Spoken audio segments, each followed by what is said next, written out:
my Roman Empire is thinking about what the descendants of fallen emperors do to reestablish their legacy. Okay, so I'm going to take you on a tour through the 20th century of American history and global history, because let's be real, can't have one without the other. And I'm going to do this without editing because it takes forever. So we're going to go from Prohibition to the Kardashians, and it'll be a smooth ride. Prohibition, alcohol's illegal. This is what made the mafia in America so powerful. Now, the mafia is understood to be Italians, but it was a lot of different ethnic groups and not just Italians. And Italians kind of did themselves a disfavor by taking credit for all of it. And a lot of people worship mafia movies. That's why I feel like my pop culture bit doesn't intersect with my national security bit, doesn't intersect with my, you know, money laundering bit, because like all my empires I study are not really understood together. Okay, mafia gets super powerful and they have the distribution network. How the alcohol is being shipped into the US. That's why Cleveland was so powerful, because they're bringing it from Canada, etc., right? So they're from the working class is who they controlled, really. They became heavily in control of the unions. And so they were so wealthy and powerful that by the time World War II was there, FDR was like, we need their help to catch Nazi spies in the New York harbor. So they partnered with organized crime. And we can't understand organized crime if we think of it as just American, just Italian. There's this book called McMafia. You should read it, okay? So they partnered with them, and the union pension funds were used to build Las Vegas. And the mob was really upset that the Cubans had their revolution because they lost control of their casinos there. And it's interesting what other state got established around this era, because Meyer Lansky was the accountant for the mafia. And he helped start Las Vegas, and he also helped start a different country who they denied him birthright citizenship, even though everyone's supposed to get it. And he helped fund the country's origins. Interesting, right? Okay, so whatever. We have national security interworking with organized crime during the Cold War because of, the perennial threat of communism. People see world in a binary. It's not. So any leftist government in the Americas was basically overthrown. And I'm just not going to get into Africa right now. But think about it this way. It continued into the 1980s, They fly drugs up, we fly money and weapons down. That's what happened. So that's where we get Banana Republic from, the term. Basically, it's like the United Fruit Company owned a country, right? Basically, so it's a banana country, right? It's really just a corporate state, right? Really kleptocracy. Okay, so from United Fruit, we get Leon Black. His dad ran United Fruit, which was really a cover for intelligence agencies, and he's the one who ran Apollo Global Management, which is a private equity firm.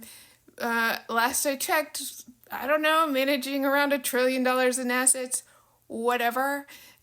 He got ousted from Apollo because he couldn't explain to them why he gave Jeffrey Epstein $158 million. They were very, very close. And isn't that interesting that a blackmail ring would involve, someone with legacy ties to intelligence and billions of dollars? And if you know anything about the old mafia, those old speakeasies, the clubs and the touring acts and da-da-da, like they had camera people in all of them. The blackmail's as old as time.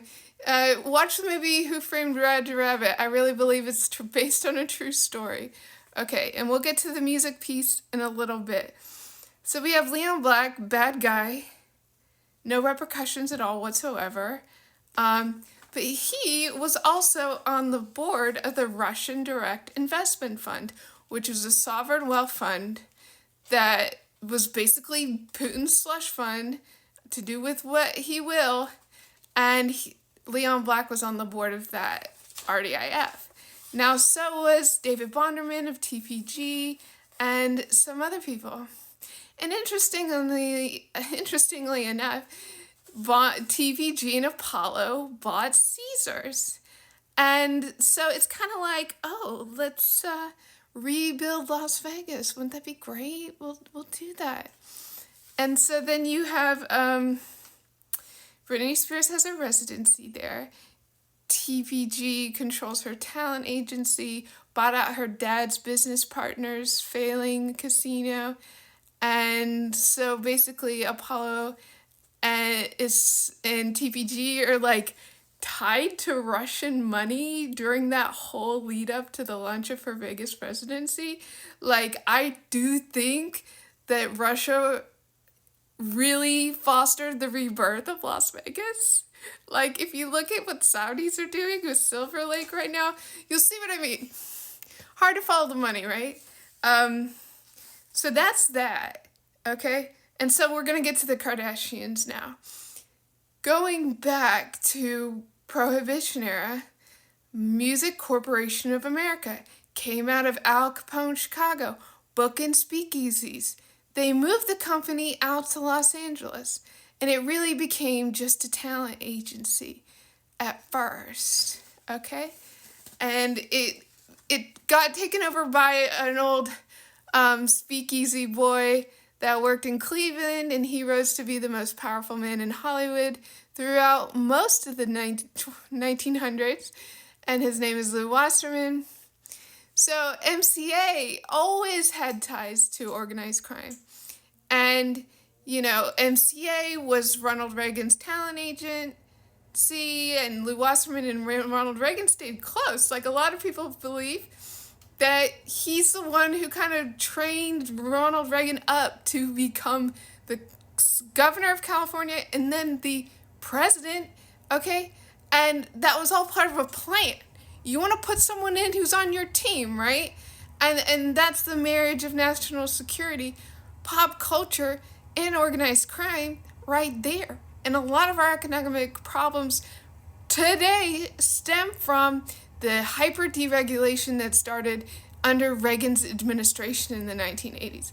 Anyway, MCA is only allowed to represent talent. They can't do production because that's a conflict of interest. If you're workers and the company, who's looking out for you if it's all the same company, basically, right? So Ronald Reagan gave them a waiver when he was president of the Screen Actors Guild Award, and then they got into production too. And they were called the Octopus. They faced an antitrust case in 1962. They had their hands in everything. And MCA, Music Corporation of America Records, is actually where Robert Kardashian worked, is the president of radio syndication in the 1980s with Irving Azoff in the 1980s, and they were facing a DOJ investigation that got shut down because Lou Wasserman asked President Reagan to shut it down. And that is the real history of the Kardashians. They came from legacy wealth, meatpacking, and garbage disposal services. History of being involved with televangelism in the 1950s. That's where they really came from. Her uncle got a presidential pardon from George H.W. Bush, okay? And so when I say the rise of the Kardashians coincides perfectly with the fall of Britney, it's because of that whole Roman Empire that no one else seems to understand. But But I know you can. I believe in you people of the internet.